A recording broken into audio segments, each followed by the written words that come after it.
Yung udto sa inyong tanan. Mga magandang araw din sa mga naka-live, mga taga Sub-Saharan Mindanao.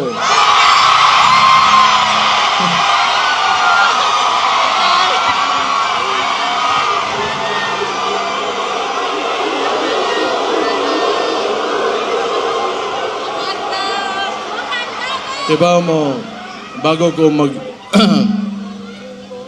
sagulo na nako Tagaw ug Bisaya aron gadtong mga makadungog makasabot po itong mga uban natong naminaw diha nas gawas. Unang-unas tanan magpasalamat ko sa inyong ginapakita ang suporta sa akong amahan.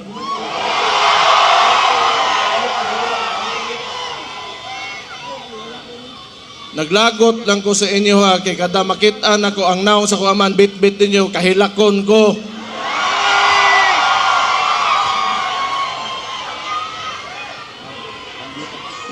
Mugara pod mo. Usob ko magpasalamat sa tanang Pilipino sa tibuok kalibutan na nagapakita og suporta kay PRRD. Kabaw mo tinuod lang sukad nga giaresto ako amahan illegally. Wag gyud ko kasabot sa akong gibati. It has been a roller coaster of emotions for me sa tinuod lang. But every time makita na ko suporta ninyo, makusgan gyud ko. Salamat kayo.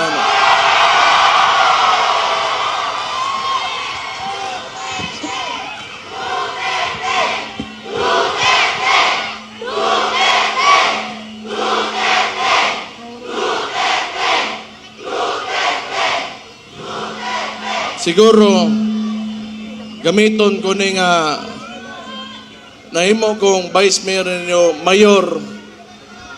Morning sa termino nako karon, morning last na nako nga araw ng Davao sa termino nako karon.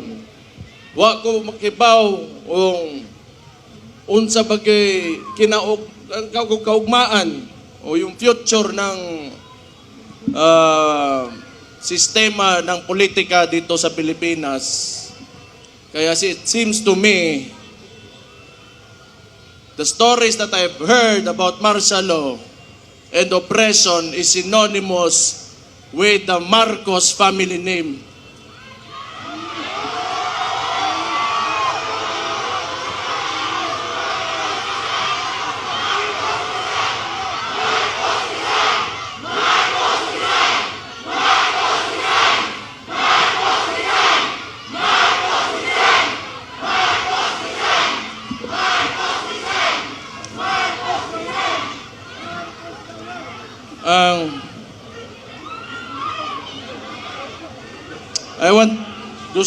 I will take this opportunity to tell Mr. Marcos how I feel about him. Mr. President Marcos, you will never be loved.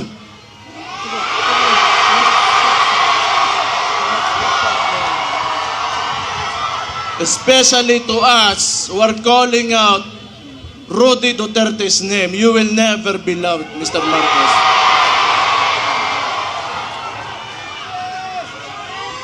We will stand up and we will fight back.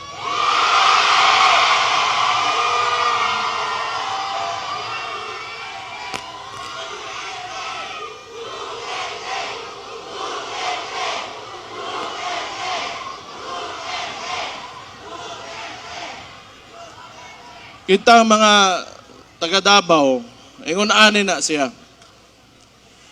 Labi nanto mga dugay dire o niya kanang nituo sa plataporma og politika sa kuamahan. Nga ilang gikuha kaning administrasyon ni Marcos o si Bongbong Marcos mismo, binigay niya sa ICC. Murag wala lang, ing-ato na lang, murag walay nahimo ang atong pinalanggang amahan diri sa Tundak Bayan. Kibaw mo, di ko matingala gyud tinuod lang. Di ko matingala.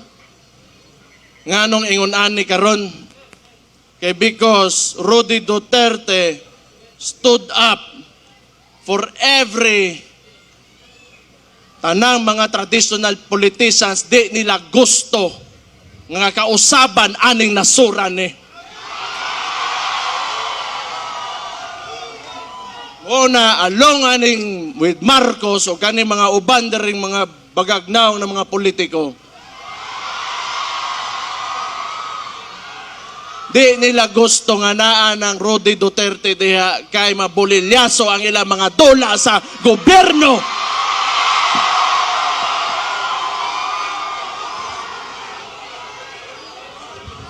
Gusto ko lang niingnon kay Bongbong Marcos. Aside you not being loved by the people, all you have is the government's resources and your term. Beyond that, you are nothing.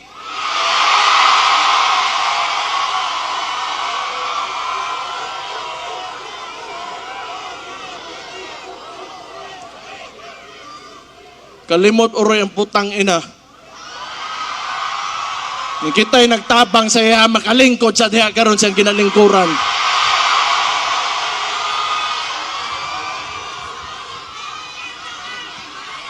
And I truly pray, Mr. Marcos, that you will be able to finish your term. I pray.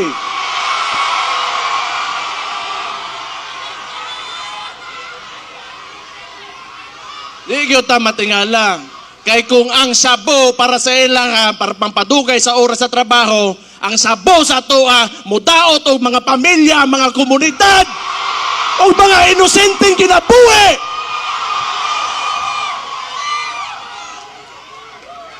Di ko matingala nga nung ingana na sila. Sige lang.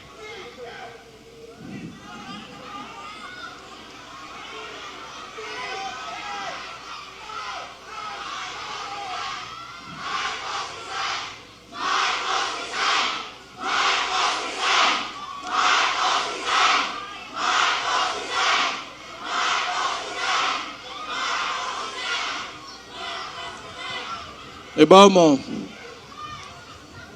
si Rudy Duterte, nga nung naaresto siya, naasa diya karon sa ICC, kay ning barog siya sa iya mga tinuuhan sa politika, nga tanaw niya, mo'y makapasaka o makapalambo sa kinabuhi sa mga Pilipino. Okay ba mo, dili gini panahon nga magluya-luya ta. Dili ni panahon para magluya-luya ta. Dili nato sayangon ang sakripisyo nga gipakita ni Rudy Duterte. Di gyud ni mahuman karon ug di na gyud ni mahuman.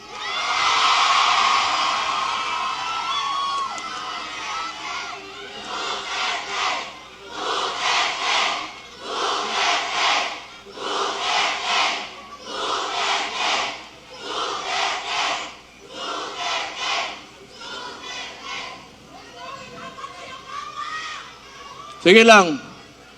Basta kita, labi ng tong mga contemporaries na ko, some older and a little bit older than me, a little bit younger than me, kita kipadako ta ng mga dabawenyo. Dabawenyo, mapursigihon. Ang dabawenyo, isog. Ang dabawenyo gusto kaayuhan. Ang dabawenyo gusto kamatuoran. Ang dabawenyo garboso. Mabuhay mong tanan.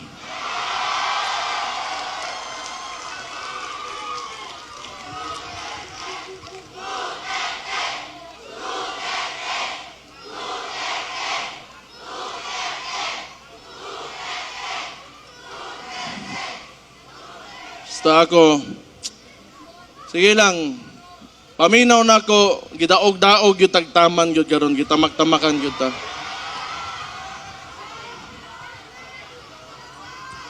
Kaya wala lagi mo, wala na yun ko po dire, wala na. Di kung dili tungod sa inyo ha, mo nang pasalamat na lang yun ko.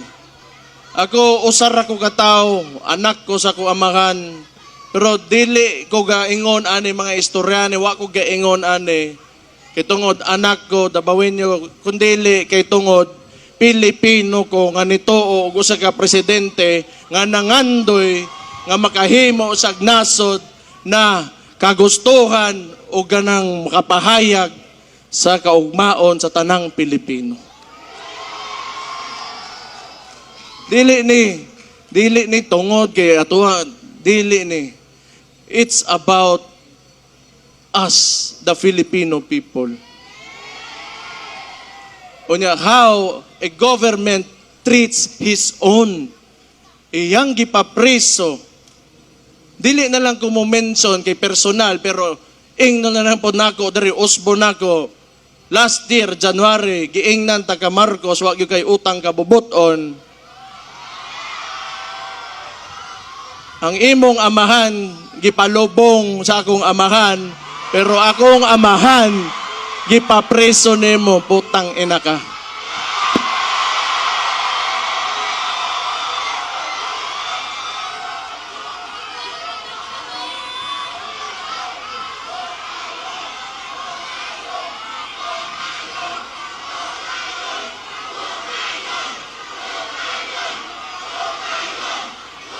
Ayaw, paginguna na. Ayaw hukayon. Dili ta na. Way labot ang patay ang istoryaan eh. Way labot ang patay. Naana na diha. Pasag din na ninyo. Noon, wala man si akong amahan dire, inyong tatay Digong, wala man dire sa Pilipinas.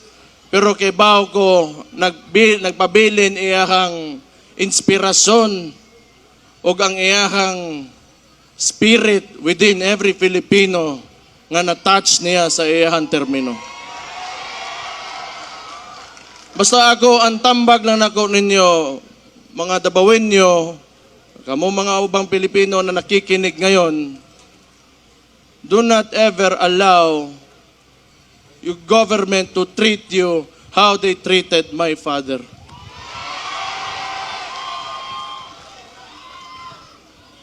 Usab, kabalo ko, busy mo na mga tao, dagan mo laing buhaton, pero makita na ko, in behalf of our family, akong igsoon, ako mga igsoon, tulo na ako ka igsoon, umama, tanan may mga Duterte, na nagsakit karon tungod sa naitabo sa among amahan. Salamat kaayo, gyud sa inyo suporta. Salamat kayo sa inyo ginapakita. Wala na ko'y maingon sa inyo kung hanto dire na lang gyud may, hanto dire na lang may, pero sobra-sobra na kayo gipangita. Yung gipakita sa mua. Salamat kayo. Pero samtang niya pata dire, di gyud ta maundang o di gyud ta mapili, basta nagkahiusa lang ta mga Dabawenyo. Mabuhay ang Davao City!